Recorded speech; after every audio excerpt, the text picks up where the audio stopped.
ಮತ್ತೊಂದೇನಂತಂದ್ರೆ ಈಗ ಭಾರತ ಇಂಗ್ಲೆಂಡ್ ಸರಣಿಗೂ ಮುನ್ನವೇ ಇಬ್ರು ಘಟಾನುಘಟಿಗಳು ರಿಟೈರ್ಮೆಂಟ್ ತಗೊಂಡಿದ್ದಾರೆ. ಸೊ ಆ ಸರಣಿಗೆ ನಮ್ಮ ಭಾರತ ಟೀಮು ಯಾವ ತರ ಸ್ಟ್ರಾಂಗ್ ಇರುತ್ತೆ, ಎಷ್ಟು ಎಫೆಕ್ಟ್ ಕೊಡುತ್ತೆ ಇವರಿಬ್ರು ಅನುಪಸ್ಥಿತಿ? ಅನುಪಸ್ಥಿತಿ ಅದರಲ್ಲೂ ನನಗನ್ಸೋದು ರೋಹಿತ್ ಶರ್ಮಾ ಕ್ಯಾಪ್ಟನ್ಸಿ ಒಂದ್ ಸ್ವಲ್ಪ ಏನಾದ್ರು ಇಂಪ್ಯಾಕ್ಟ್ ಮಾಡಬಹುದು. ಹಾ.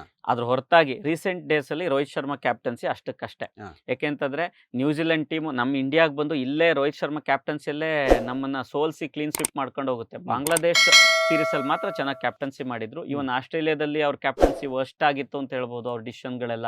ಅದರಲ್ಲೂ ಒಂದ್ ಮ್ಯಾಚ್ ಅಲ್ಲಿ ಅವರೇ ಕ್ಯಾಪ್ಟನ್ ಆಗಿದ್ದು ಡ್ರಾಪ್ ಔಟ್ ಆಗ್ಬೇಕಾಗುತ್ತೆ, ಈ ತರ ಸ್ಥಿತಿ ಇತ್ತು. ರೋಹಿತ್ ಶರ್ಮಾನ ಜಾಸ್ತಿ ಡ್ರೆಸ್ಸಿಂಗ್ ರೂಮ್ ಮಿಸ್ ಮಾಡ್ಕೋಬಹುದು.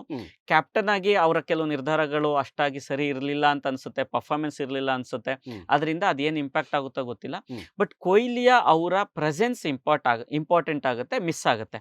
ಯಾಕೆಂತಂದ್ರೆ ಕೊಹ್ಲಿ ಇದಾರೆ ಅಂತಂದ್ರೆ ಅಪೋಸಿಷನ್ ಟೀಮ್ಗೂ ಕೂಡ ಎಲ್ಲೋ ಒಂದ್ ಕಡೆ ಅವ್ರಿಗೆ ಒಂದು ಭಯ ಇರುತ್ತೆ, ಅವ್ರು ಸ್ವಲ್ಪ ಡೌನ್ ಆಗ್ತಾರೆ.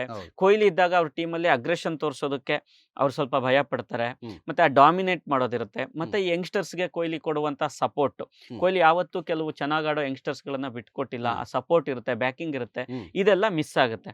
ಇದ್ರ ಆಚೆಗೆ ಈಗ ಒಂದು ಟ್ರಾನ್ಸ್ಫಾರ್ಮೇಶನ್ ಹಂತದಲ್ಲಿದ್ದೀವಿ ನಾವು, ಅಂದ್ರೆ ಟೀಮ್ ಇಂಡಿಯಾ. ಅದರಲ್ಲೂ ಟೆಸ್ಟ್ ಕ್ರಿಕೆಟ್ ಅಲ್ಲಂತೂ ಮೇಜರ್ ಆಗಿ ಟ್ರಾನ್ಸ್ಫಾರ್ಮೇಶನ್ ಹಂತ. ಯಾಕೆಂತಂದ್ರೆ ಧೋನಿ ರಿಟೈರ್ಡ್ ಆಗಿ ಹೋದ್ರು, ಧವನ್ ರಿಟೈರ್ಡ್ ಆಗಿ ಹೋದ್ರು. ಆ ನಂತರದ ಈ ಕಾಲದಲ್ಲಿ ರಹಾನೆ ಮತ್ತೆ ಪೂಜಾರ ಒಂದಷ್ಟು ವರ್ಷಗಳ ಕಾಲ ಇಂಡಿಯಾಗೆ ಟೆಸ್ಟ್ಗೆ ಅನಿವಾರ್ಯ ಇದ್ದವರು, ಅವ್ರನ್ನ ಬಿಟ್ಟು ಮುಂದಕ್ಕೆ ಬಂದ್ಬಿಟ್ಟಿದೀವಿ ನಾವು.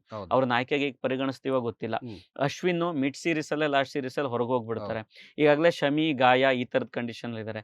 ಈ ಟ್ರಾನ್ಸ್ಫಾರ್ಮೇಶನ್ ಪೀರಿಯಡ್ ಅಲ್ಲಿ ಕೊಹ್ಲಿ ಹೋದ್ರು ಕೂಡ ಆ ಜವಾಬ್ದಾರಿ ಮಿಸ್ ಆಗೇ ಆಗ್ತಾರೆ, ಅದ್ರಲ್ಲೇನ್ ಡೌಟ್ ಇಲ್ಲ.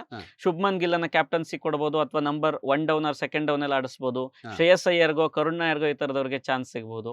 ಯಂಗ್ಸ್ಟರ್ಸ್ ಚೆನ್ನಾಗಿ ಆಡೋರು ಇರೋದ್ರಿಂದ, ಕ್ವಾಲಿಟಿ ಪ್ಲೇಯರ್ಸ್ ಇರೋದ್ರಿಂದ ಒಂದ್ ಕಡೆ ಮಿಸ್ ಆಗ್ತಾರೆ. ಇನ್ನೊಂದ್ ಕಡೆ ಈ ಟೆಸ್ಟ್ WTC ಅಂತ ಏನ್ ಹೇಳ್ತಾರಲ್ಲ, ವರ್ಲ್ಡ್ ಟೆಸ್ಟ್ ಚಾಂಪಿಯನ್ಶಿಪ್, ಅದು 2 ವರ್ಷಕ್ಕೆ ಒಂದ್ಸಲ ನಡೆಯುವಂಥದ್ದು, ಆ ಫೈನಲ್ ಬರುವಂಥದ್ದು, ಆ ಕಪ್ ಗೆಲ್ಲುವ ಅವಕಾಶ. ಈಗಾಗಲೇ ಹಿಂದಿನ ವರ್ಷದ ಆ ಸಾಲು ಮುಗ್ದೋಗಿದೆ, ಫೈನಲ್ ಅಷ್ಟೇ ಆಡೋದು ಬಾಕಿ ಇದೆ.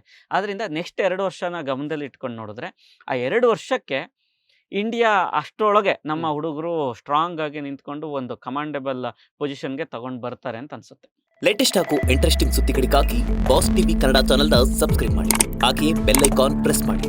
ಇದರ ಜೊತೆಗೆ ಫೇಸ್ಬುಕ್, ಇನ್ಸ್ಟಾಗ್ರಾಮ್, ಎಕ್ಸ್ ನಲ್ಲೂ ಮಿಸ್ ಮಾಡದೆ ಫಾಲೋ ಮಾಡಿ.